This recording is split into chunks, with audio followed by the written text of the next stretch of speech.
Բարև ձեզ հարգելի հետևորդներ, մենք շարունակում ենք մեր երիտքաստ ոդկասթների շարքը եւ այսօր մեր հյուրն է քաղաքագետ Սուրեն Սուրենյանցը, բարև ձեզ, պարոն Բարև Սուրենյանց։ ձեզ։ Պարոն Սուրենյանց, ինչպես գիտեք, մեր հիմնականում դիտորդները երիտասարդներ են, որ մեր թողարկումներն անում են երիտքաստի ու երիտասարդներն են հիմա շատ հետաքրքիր քաղաքական գործընթացներով ու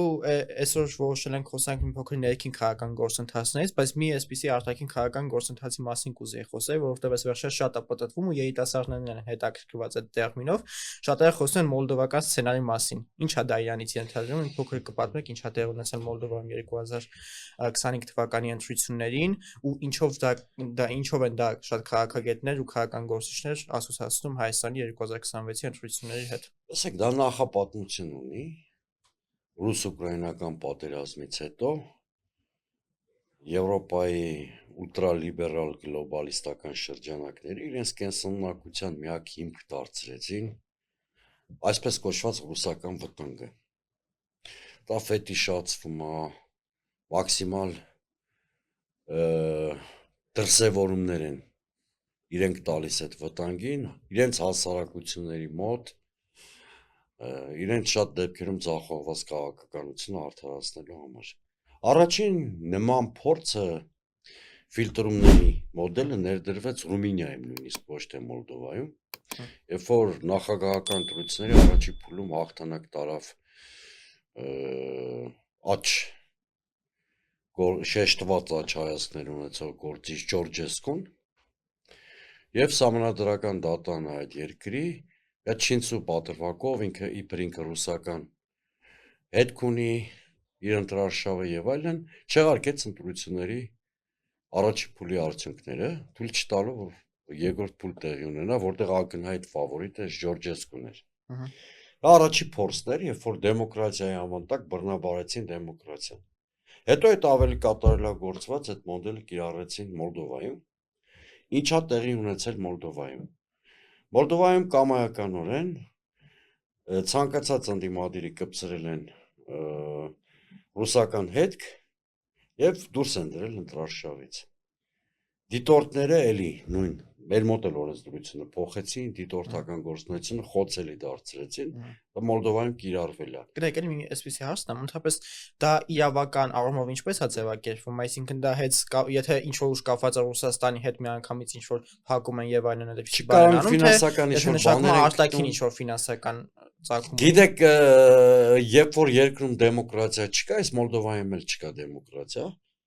Դա իմ խորին ընդհանրապես եվրոպական այսօրվա էլիտաները դեմոկրատիայի հետ որևէ առնչություն չունեն։ Արևմտյան արժեքները հենց իրանցից է պետք պաշտպանել։ Ունիվերսալ արևմտյան արժեքները, որոնց գրող եմ ես, կասկած չունեմ դուք, ընդհանրապես մեր հասարակության մեծամասնությունը կարծեմ։ Հենց այդ եվրոպական լիբերալ ֆաշիզմից է պետք պաշտպանել, որովհետև իրենք կրկնում եմ, դեմոնիզացնում են ռուսական գործոնը, հետո ինչ որ իրավական սողանքներ են ստեղծում, որպեսզի ցանկացած գործողությունը վերջում մեր մոտ էլ չէ, այդ հիբրիդային պատերազմ տերմինը այնքան է շահագործել իշխանությունը։ Ու հիմնականում էլի կապում են Ռուսաստանի հետ, չէ՞։ Ցանկացած ընդդիմախոսություն փորձում են նույնացնել Կրեմլի կամ Ռուսաստանի հետ, վարկաբեկում են կամ փորձում են ցանկացած ռեպրեսիայի արդարացում գտնել իբր Ռուսաստանից եկող հիբրիդային ռիսկերի դեմ պայքարելու համար, բայց որևէ մեկը տենց էլ չի կարողանում ասել այդ ինչ հիբրիդային վտանգ է։ Իսկ հիմա ընդհանրապես աշխարհում պայքարը գաղափարների միջև է գնում, թե ինչի մեջ է գնում, որտեղ այդ աչերի, ձախերի հետ պայքարը մի երկրում աչերը ասոցացվում են արևմուտքի հետ, մյուս երկրում աչերը ասոցացվում են Ռուսաստանի հետ, օրինակ Ֆրանսիայում, չգիտեմ։ Ընդհանրապես աչեր ու ձախեր որպես այդպիսի ներկա ժամանակում ինչի հետ են կապում, Չէ, ինձ թվում է այդ աչեր ձախեր բաժանումը մի քիչ հնացած է, ավելի շուտ կան համակարգային ուժեր, որոնք արդեն փլուզվող կամ գոյություն չունեցող լիբերալ աշխարհակարգի հետ են կապվում եւ կան արտահամակարգային ուժեր, որոնք ձեռնոց են նետում այդ ուժերի մոնոպոլիային։ Մենք տեսնում ենք, չէ,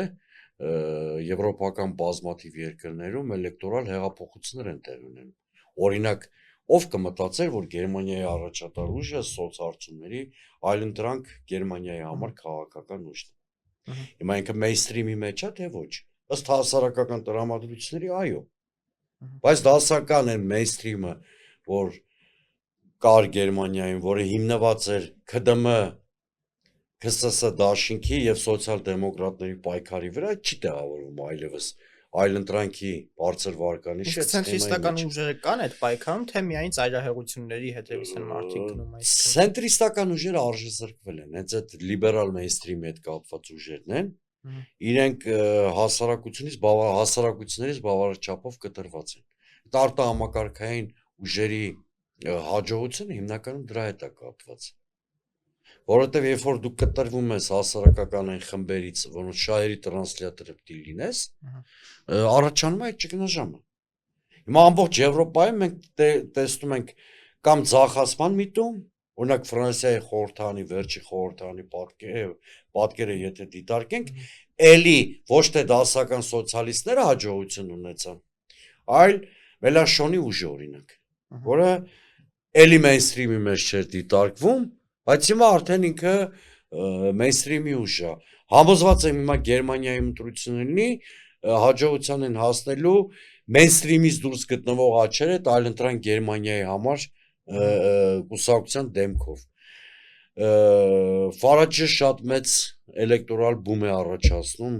մեծ Բրիտանիայում, նույնիսկ ասել է նրան, որ պահպանողական կուսակցությունում ճակեր են առաջացել եւ շատ գործիչներ ինտեգրվում են Ֆարաջի այդ ռեֆորմներ կուսակցությանը։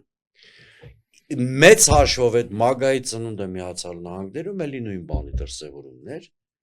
այսինքն Միացյալ Նահանգներում էլ է դա տեղի ունեցել էլեկտորալ հեղափոխություններ կամ համակարգի դեմ նետված ձեռնոցեր Թրամփի հաղթանակը։ Այդ թողենք հետո ինքը իշխանով շեղվեց այդ մագա շարժման սկզբունքներից, հետո գնահատեն արդեն իր կողմնակիցները կամ ամերիկյան հասարակությունը, բայց ամերիկյան հասարակությունը ձայն տվեց Թրամփին, որտեղ ձեռնոց էր նետում այն էլիտաներին, որոնցից կուշտ էր արդեն։ Հակառակ դեպքում Թրամփիզմը որպես երևույթ չէր առաջանա։ Իսկն այն դասական աչեր ձախեր բաժանումը կամ ձեր հարցին, որ կար ասենք մի 20 տարի առաջ, հիմա դա չի գործում։ Հայաստանում էլ եթե Հայաստանում երբևէ գաղափարական հատկանիշներով բաժանումը չի եղել։ Թերևս մի փոքր բացառություն էին 96 թվականի ընտրությունները, որտեղ թե իշխանությունը թե ընդդիմությունը մարմնավորված էին կոնկրետ արժեհամակարգ գրող գործիչներով, մնացած բոլոր ընտրություններում ըստ էության պրոտեստն է գործել, ինչ-որ բան փոխելու ցանկությունը հասարակության եւ իշխանության դիմադրությունը փոփոխությունների ձգմանը։ Բայց հիմա գիտեք, այդ որ աշխարհակարգը փլուզվում է, դա ոչ միայն արտաքին քաղաքական կամ միջազգային հարաբերություններին է վերաբերում, այլ պրոյեկտվում է նաեւ ներքաղաքական հարաբերությունների վրա։ Մեր մոտ էլ չէ ցնցումներ են եղել։ Մենք էլ մեր ազգային պետական նոր իդենտիֆիկացիայի անհրաժեշտության առաջ ենք։ Ասենք Ղարաբաղի кейսով պոզիտիվ իմաստով եմ ասում, հաջողության հասած ուժերի համար հիմա դաշտը փակվում է։ Դեռ չկա Ղարաբաղը, չկա նրանց նոր քաղաքական այցեկարգը։ Եվ առաջանում են նոր դերակատարներ, որոնք Արցախյան շարժման հետ կապ չեն ունեցել։ Հիմա ընդհանրապես շատ է Նիկոլ Փաշինյանին ասոցացնում են արևմուտքի հետ կամ ասում են արևմտյան պրոյեկտը, բայց արդյոք ինքը արևմտյան պրոյեկտը ոնց որ որտեվ ինձ տպավորիչ է, որ ինքը բոլորին է ձեռք տալիս։ Այսինքն նես չի ինչ որ աշխարհակահական կենտրոն կա, որ Նիկոլ Փաշինյանին իրancs հետ վատ է, ինքը գրեթե ամենտեղ գնում է ու բոլորին այսպես ասած ձեռք է տալիս։ Կաշում է արտաքին քաղաքացիության երկակիություն, որը մեր տիպի փոքր երկրների համար կատաստրոֆիկ հետևանքներ է ունենալու։ Ինչ հետևանքներ կա միջնաժամկետներով, անվստահելի գործընկերոջ։ Որտեվ եթե դու турբուլենտ ու կոնֆրոնտացիոն աշխարհում բոլոր կենտրոններում աշխատում ես ասել իրանց ականջներին հաճելի բաներ, առանց սեփական օրակարգ ունենալու, դա վերջը բերելու է նրան, որ որևէ մեկը քեզ չի վստահելու։ Իսկ ինչ են մարդիկ դա համեմատում բալանսավորված քաղաքականություն։ Դա բալանսավորված քաղաքականությունը լրիվ ուրիշ բան է։ Ենթադրում է սեփական օրակարգի առկայություն եւ ենթադրում է, որ դու երբեք ֆորպոստային կամ օբյեկտային կարգավիճակ չպիտի ունենաս արտաքին քաղաքական հարաբերություններում։ Դրանով է դա։ Հա, արտակուս կա նմանը։ Բայց բովանդակության առումով լրիվ տարբեր բաների մասին ենք խոսում։ Հիմա էլի դարձյալ կրկնեմ։ Դա արևմուտքը ասելով ինչ եք հասկանում, եթե Նիկոլ Փաշինյանին նույնացնում եք արևմուտքի հետ։ Դե սպայդույթությամբ Եվրոպան որտեղ Գլոբալիստական ուլտրալիբերալ ուժերի հետ եք։ Այո, նրանց կցորդն Նիկոլ Փաշինյանի իշխանություն։ ու աջակցություն կա Եվրոպայի։ Այո, անվերապահ աջակցություն կա։ Այդ 15 միլիոնի պատմություն է Եվրոյի։ Բայց արդյոք Եվրոպան հիմա այդքան ներուժ ունի, որ ինչ-որ երկրին աջակցություն տա ու կարողանա իր այսպես ասած անձին անցկացնել այդ ընտրությունները։ Գիտեք, էդ էլ է հարաբերական հասկացություն։ Ընդհանրապես արտաքին գործոնների դերը շատ պետք չի չափազանցնել ներքին կյանքում։ Իսկ ճիշտ է ընդհանրապես որ մերպես պետությունները ու քաղաքական գործիչները շատ դեպքերում ապավինում են արտաքին գործոններին։ Ոչ, դրա համար էլ հասարակական աջակցություն չունեն այդ ուժերը։ Այսինքն զանգով իշխանություն կամ զանգով ընդդիմություն են, որը լավ բանի չի բերում։ Ընդհանրապես պետք է մի բան շատ հստակ հասկանալ, այ Նիկոլ Փաշինյանից եք ասում։ Ռուսաստանը այդ տիպի իշխանություն կուզենար հանդուրժեր, եթե չլիներ ռուս-ուկրաինական պատերազմը խիստ կասկածում եմ։ Բայց հիմա ռուս-ուկրաինական պատերազմ կա եւ Ռուսաստանի ազդեցությունն ու մասնակցությունը շատ սահմանափակ է լինելու։ Դուք եք հասկանում, ես էլ եմ հասկանում։ Ի հակառակ դրան Եվրոպայի մասնակցությունն է շատ ակտիվ լինելու, որտեղ կրկնեցի, այդ էլիտան, որ Բրյուսելում այսօր կա, ինքը մի հատ խնդիր է լուծում ընդհանրապես։ Բոլոր երկրներում Ռուսաստանի համար փոքր կամ մեծ խնդիրներ ստեղծել։ Դե հիմա այդպես կոչված թրիփն են ուզում շրջանառան ավելի շատ, որ փորձեն, այսպես ասած, Եվրոպայի փոխարեն Միացյալ Նահանգների գործունեություն շավեշաշրջանը, որտեղ երևի հասկանում են, որ ժողովուրդն էլ է տեսնում, որ Եվրոպան այդքան ներուժ չունի ու փորձում են ավելի շատ։ Դա էլ կա, բայց մի բանի նկատի ունեցեք, խոշոր կայսրությունները դրանք կլինեն Միացյալ Նահանգները կամ Ռուսաստանը կամ Չինաստանը։ Իրանց համար սկզբունքորեն մեկ է ինչ իշխանություն կա որևէ երկրում, որովհետև եթե իրանք շատ կենսական օրակարգ ունենան քո երկրի կամ տարածաշրջանի հետ, կարող են որևէ իշխանության հակել, որ իրենց հետ աշխատի։ Հասկանում եք, կայսրությունների պատուհանից մենք մեր փոքր ներքաղաքական խնդիրներով չենք երևում։ Իրանք կարմիր գծեր ունեն։ Նայում են, այ Փաշինյանը այդ կարմիր գծերը տրորում է, թե չէ։ Եվ երկրորդը, որ դուք խոսում եք այն մասին, որ Փաշինյանը կարծես թե թվացial ընդհանուր կոնսենսուս ունի դրսի խաղացողների մոտ։ Էլի հարցադրումը ճիշտ չեք անում։ Որտեղ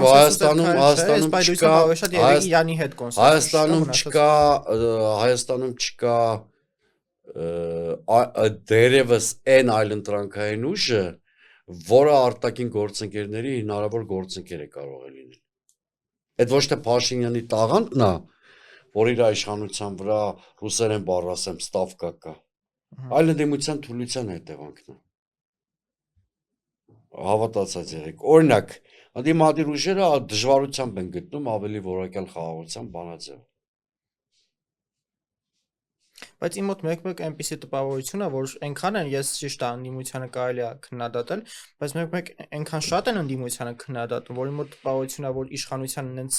լավ մասնագետներ են, որ չի լինում իրանց։ Իսկ ով ասաց, որ ով է քննադատում ընդդիմությանը։ Հասարակությունը, քաղաքական գործիչները, ոչ միայն խորհրդարանական, իշխանության դրած նարատիվների հետևանքն են դրանք։ Ընդդիմությանը պետք է քննադատել։ Ես էլ եմ հաճախ քննադատում, ընդ որում անդադ շեշտում եմ, որ ինքն է քննադատությամբ եմ զբաղված։ Այսինքն տպավորություն է ստեղծվում, որ Նիկոլ Փաշինյանը անփոխարինելի է։ Չէ, տպավորություն է ստեղծվում, որ ուղղակի Նիկոլ Փաշինյանը, եթե նույնիսկ քաղաքական աղբա երկրում այդ աղբը վերցնող չկա։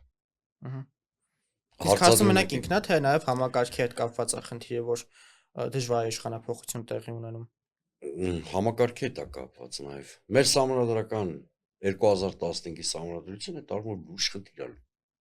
Շատ լուրջ խնդիր է։ Լեգալ իշխանափոխության դաշտը շատ փոքր է։ Հասկանում եք։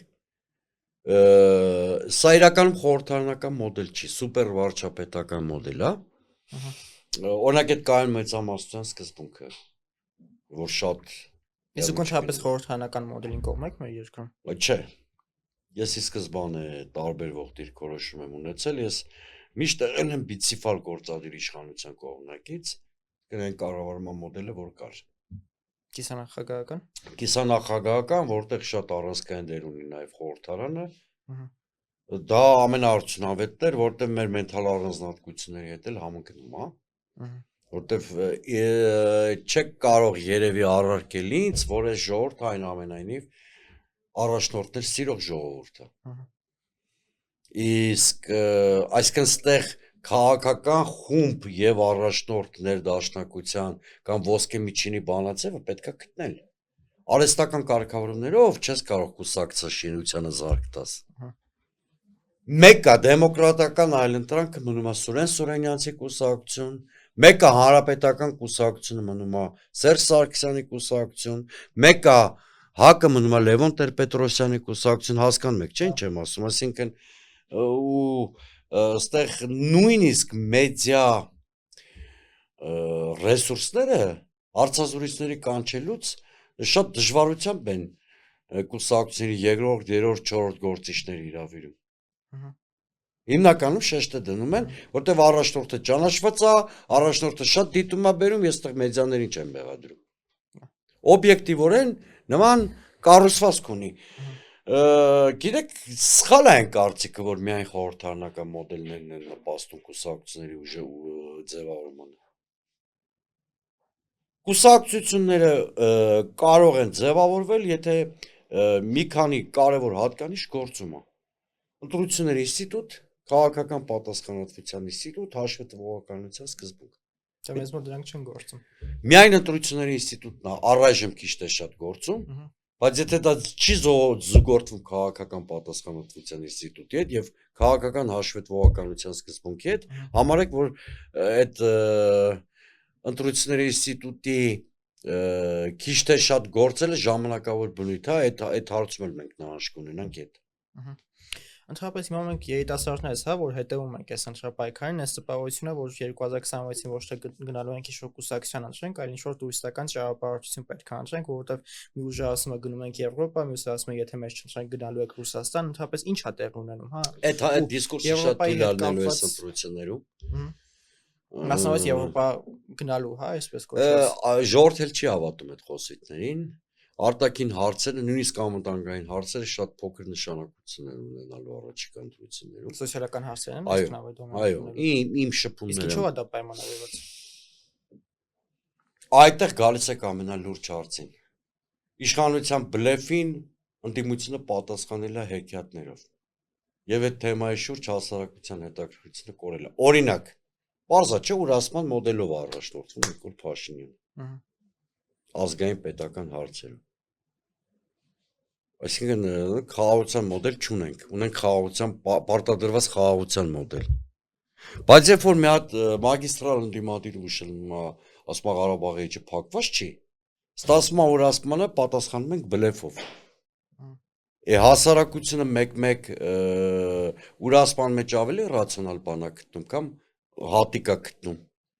որտեղ տեսանելի է դա, հա։ Օրինակ էժան բենզին։ Քան հեքիաթը։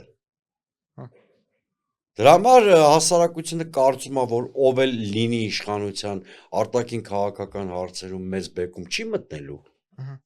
Գոնե ուզում է, որ արդարության գաղափարը երկրում գերիշխող լինի սոցիալական բանը, սոցիալական խնդիրները լուծում, մի խոսքով իր կյանքի որակը ավելի բարելաված տեսնել է ուզում եւ իհարկե խաղաղություն է ուզում։ Երբ որ դու առանց հիմքի պնդում ես, որ Լեռնային Ղարաբաղի հարցը փակված չի, ընտրողի մոտ վախ է դա առաջացնում։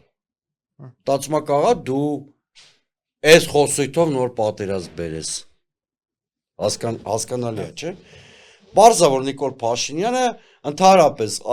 գիտեք Նիկոլ Փաշինյանի խաղաղության մոդելը լավագույնս դրսևորվեց Վագն Խաչատրյանի ելույթով են հայտնի Դավոսյան։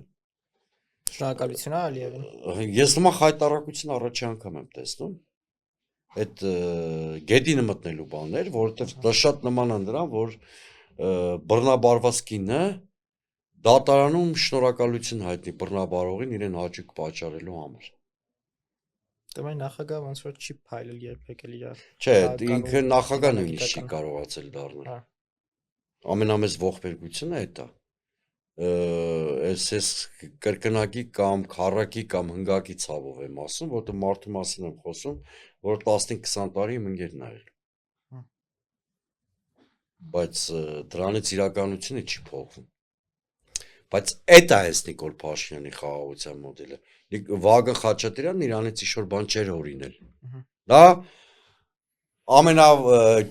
ամենավատ իմաստով ճկունության մեջ էր փորձում տեղավորվել Նիկոլ Փաշինյանի վարած Իսկ հիմա քաղաքականությունը։ ընդհանրապես ընդդիմությունը, հա, կամ ընդդիմության ֆավորիտ հատվածը ունի ինչ որ անվտանգային առումով այլընտրանք, հա։ Եթե նույնիսկ ունի վախենում է շատ բարձրացային այդ մասին խոսել։ Ինչն է պատճառը։ Որտեվ պիտի խոստովանես, որ դու էլ ես շատ ծանր բեռի տակ մտնելու։ Բաներ կան, որ անշրջելի կորցրել ենք Նիկոլ Փաշինյանի։ Իսկ կան բաներ, որ միջև օրինակ խումբը կամ մարդը, հա, իշխանության չլինի, չի կարող ավելի հստակ պատկերացնել անվտանգային տեսանկյունից։ Մենք չգիտենք միջև ուրա Նիկոլ Փաշինյանը հասել։ Բայց մյուս կողմից արկածախնդիր, բայց այնքան գիտակցություն ունենք, որ օրինակ ընդունենք, որ Լեռնային Ղարաբաղի խնդիրը քաղաքական առումով փակված է։ Բայց օրինակ մենք չգիտենք այս դելիմիտացիայի, դեմարկացիայի process-ում պայմանավորվածությունները միջև որտեղ են հասած եւ արդյոք անշրջելիության կետեր իրենց մեջ պարունակում են, թե ոչ։ Այսինքն բաներ կա, որ այո, միջև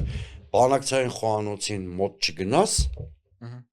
չես կարող տիրապետել, բայց մյուս կողմից այնքան միամիտ չլինենք, հա, որ կարծենք, որ եթե Հայաստանում իշխանափոխություն լինի, այնքան մեր սուբյեկտությունը կաչի, որ Ալիևի իր ագրեսիվ պահանջներից կհրաժարվի։ Այսինքն այստեղ կա բաներ, որ ակնհայտորեն պարզ են առանց իշխանության գալու էլ։ Բայց կան բաներ էլ, որոնք այո, պիտի իշխանության Թուրքիայի դեր ընդհանրապես ընդդիմություն ընդհանրապես Թուրքիայի մասին չի խոսում, ինչի մի կողմից կա զարմանալի լինի, որովհետև միշտ տպավորության որ Ալիևն է ճնշում, բայց Թուրքիայի կողմից ինչ որ ճնշում կամ ներքին գործերի Թուրքիան ժամանակ չունի հայկական հարցով զբաղվելու։ Այսինքն առաջնահերթություն Հայաստանի հետ կապված չունի։ Բացարձակապես։ Թուրքիան հայկական հարցը իր համար շատ փոքր հարց է 44 օրյա պատերազմից եւ Նիկոլ Փաշինյանի քաղաքականության հետևանքը են եղել, որ քո կալիբրով այնքան փոքր ես դարձել սուբյեկտությամբ, որ Թուրքիայի գլոբալ օրակարգերում դու ասոցացվում ես այնքանով, որքանով կան հայ-ադրբեջանական հարաբերություններ։ Նաև ընդհանրապես ես որ երիտասարդների շրջանում խոսում եմ, միշտ իմ մտածողությամբ որ երիտասարդները մեր երկրում ավելի շատ ընդդիմադիր են, շատ երկրներ կան, որ երիտասարդները իշխանության կողմնակից են, բայց կոնկրետ մեր երկրում հայերը տարիքային առումով են կանում։ Իշխանության կողմից լինեն երիտասարդներ։ Չէ, կան որոշ երկրներ։ Օրինակ Մոլդովայում եթե նայենք, Մոլդովայում երիտասարդները ավելի իշխանության կողմից են, քան ընդդիմության։ Այդ բանը իրանց ասոցացրել են եվրոինտեգրացիայի հետ, այդ ավելի շատ չիրազեկվածության խնդիր է, քան համոզմունքի։ Երիտասարդները որ հասկանային, որ Սանդուն եվրոինտեգրացիայի Սանդուի եվրոինտեգրման տակ իրականում հետա մնաց ավտորիտար մոդել անգած, այդ երիտասարդների մեծ մասը Սանդուի հետ չէր լինի։ Դե եթե օրինակ միավորվեն Ռումինիայի հետ, էլի կեվրոինտեգրվեն։ Գիտեք, պետականության կորստի գնով կարելի է շատ բանի հասնել, որ կատարյալ խաղաղություն լինի։ Ամենախաղաղ կետը այսօր Ստեփանակերտ քաղաքն է։ Ինչ գնով։ Հիմա իշխանությունը դա երիտասարդության, կոնկրետ եթե երիտասարդության եք վերջում, ընդհանրապես, ինչ որ այսպես կողմնակից չունի երիտասարդության շրջանում ու տպավորություն է վերջին շրջանում, որ այս Նիկոլ Փաշինյանի խփելը սրտիկները եւ այլն հենց երիտասարդության վերաբերում, ըստ ձեզ կարողանա ինքը այդ ամենով ընդհանրապես ես եղել եմ երրորդ հանրապետության, կարող եք շատ հեշտ իմ ասածը ճշտել, ամենազանգվածային ուսանողական շարժման առաջնորդ։ Նորմալ չի, երբ որ երիտասարդական կամ ուսանողական շարժումները լինեն պրոիշխանական։ Դա նորմալ մի բան կլինի, որտեվ երիտասարդությունը նախ իր միկրոմիջավայրում դի կարողանա դրսևորվել, իսկ միկրոմիջավայրում դրսևորվելու պարագայում ինքը չի կարող վարվող քաղաքականության ջատագով լինել, որտեվ երիտասարդությունը բնույթով մաքսիմալիստ է։ Ցանկացած նորմալ երիտասարդություն այդպեսին է։ Եվ ինքը պիտի միշտ նույնիսկ ընդհանրապես ամբողջ քաղաքական համակարգին պիտի դիմադիր լինենք։ Դեռ ինքը նոր իդեաներ, նոր մոտեցումներ եւ այլն եւ այլն։ Բայց ինչքանով է Նիկոլ Փաշինյանի վարքագիծը տեղին, հա, այս վերջերս։ Նիկոլ Փաշինյանը չի կարող երիտասարդության շրջանում ընդհանրապես կողմնակից ունենալ, որովհետեւ երիտասարդությունը մտածողության հետ է ասոցացվում։ Իսկ Նիկոլ Փաշինյանը կրթական եւ սոցիալական համապատասխան ցենզից զուրկ խմբերի վրա է կառուցում իր քաղաքականությունը։ Ոնց կարա երիտասարդության համակրանքը վարի մի գործիչ, որի միջակագրական կողմնակիցը ժուրնալիստ տեղնալուց միշտ համատա ցույց տալիս։ Կամ այն անճաշակ դիսկոտեկն է կազմակերպում, կներեք, որը կապ չունի, գիտեք, օրինակներ են իրանք բերում, Քլինթոնի այդ են համեմատում կամ ինչ-որ, նրանք էլ չէ, երաժշտական գործիքների հանդեպ սեր են ունեցել, բայց իրան մենակ Մադուրոյի հետ է հարցում կարելի համեմատել, երբ որ երկիրը խորքային ճգնաժամի մեջ էր թաթեղված, ինքը տեսարաններ էր բեմականացնում, նույնը անում է Նիկոլ Փաշինյանը, չէ, ինքը երիտասարդության շրջանում սրանով ձայներ չի բերի, որտեվ այդ արհեստականությունը, պետական ռեսուրսի տոտալ չարաշահմամբ կազմակերպվող այդ միջոցառումները երիտասարդությանը խորթ են, երիտասարդությանը ասոցացում ազատության հետ, այդ դիսկոտեկի մեջ մեծ ցանկության դեպքում, եթե նույնիսկ ինչ-որ համակրանք ունեք, ձեր մասին չեմ խոսում, էլի, միջին վիճակագրական երիտասարդը, եթե նույնիսկ որոշակի համակրանք ունենա ԿՊ-ի նկատմամբ, այդ դիսկոտեկի մեջ ազատության շուրջ ընդհանրապես չի կարող գտնել։ Դա միջին վիճակագրած կոմսոմոլային միջոցառում է, երիտասարդությունը միշտ կաղապարների դեմ է եղել։ Ոնց կարա այդ անճաշակ դիսկոտեկը երիտասարդությանը դուր գա։ Հասկանում եք, հետո չի կարող Նիկոլ Փաշինյանը երկրի ամենալավ կոմպոզիտորը լինել, երկրի ամենալավ թմբուկ խփողը լինել, երկրի ամենալավ հոգևորականը լինել։ Եվ վերջին հարցը, պարոն Սուրենյան, տեսակետ կա նաև, որ Նիկոլ Փաշինյանի ձայները, հա, հիմնականում որ նրան կարող են, հա, էլի այսպես վերադարձնել իշխանության, դա մարզերում է գտնվում, այսինքն մայրաքաղաքում Նիկոլ Փաշինյանը ձայն չունի, բայց մարզերում ունի, իսկ մարզերում ընդդիմության ձայները քիչ են, որովհետև դե բարձր մարզերում Նիկոլ Փաշինյանի մարզպետներն են, թաղապետներն են, ինքը Չէ, մենակ այդ չի խնդիրը։ Այս հեղափոխությունը իհարկե ոչ ինստիտուցիոնալ հիմքով ակամայից այդպես ստացվեց, որ հին համակարգը փլուզեց, մարզերի ժողովուրդը տեղական ֆեոդալներից ազատվեց ակամայից։ Հիշում եք, չէ՞։ Մարզերում այդ տեղական ֆեոդալների ինստիտուտը կար, ժողովուրդը մի փոքր ազատություն զգաց, այդ Նիկոլ Փաշինյանի մեկ էլ ասֆալտը։ Բայց հաստատ ձեզ հավաստիացնում եմ, որ մարզերում էլ էական փոփոխություններ տրամադրությունների մեջ, որտեղ իրանք տեսնում են արդեն սոցիալական արդարությունից շեղված Նիկոլ Փաշինյան, այդ կլորիկ պարգևավճարներ եւ այլն, Երևանից առանձնապես հիմա տարբեր չի մարզերի տրամադրությունները, երկու մարզ կա սպეციფიկ, որոնք գուցե այս ընդհանուր օրինաչափությունից առանձնանում են, չեմ ուզում այդ մարզերի անունները հիմա հատուկ շեշտենք, որովհետեւ մեր հայրենակիցներին չթիրախավորենք, դա շատ կոնկրետ տրավմաների հետ է կապված, նախկինից եկած, բայց մեծ հաշվով ես ձեզ 100% հավատացնում եմ, որ Նիկոլ Փաշինյանը հասարակության բոլոր խմբերում պրոբլեմներ ունի։ Ամենամեծ պրոբլեմը Նիկոլ Փաշինյանի այն է, որ իր հենարան մնացել են հասարակական այնպիսի խմբեր, որ նորմալ երկրներում այդ խմբերը գտնվում են պետության հատուկ հոգացության տակ, որտեղ այդ խմբերի ներկայացուցիչները խնդիրներ առանց թիրախավորելու եմ ասում, դեպ խնդիրներ ունեն հոգեկան առողջության հետ, խնդիրներ ունեն կրթական ցենզի, սոցիալական ինքնադրսևորման հետ։ Այդ խմբերը բոլոր նորմալ երկրներում գտնվում են պետության հատուկ հոգացության տակ։ Մեր դիսոնանս առաջացել այն հետևանքով, որ Նիկոլ Փաշինյանի պատճառով կամ հետևանքով այդ խմբերը դոմինանտ են դարձել։ Շնորհակալ եմ շատ։ Ես եմ շնորհակալ։ Շնորհակալություն հարգելի հետևորդներ, կհանդիպենք։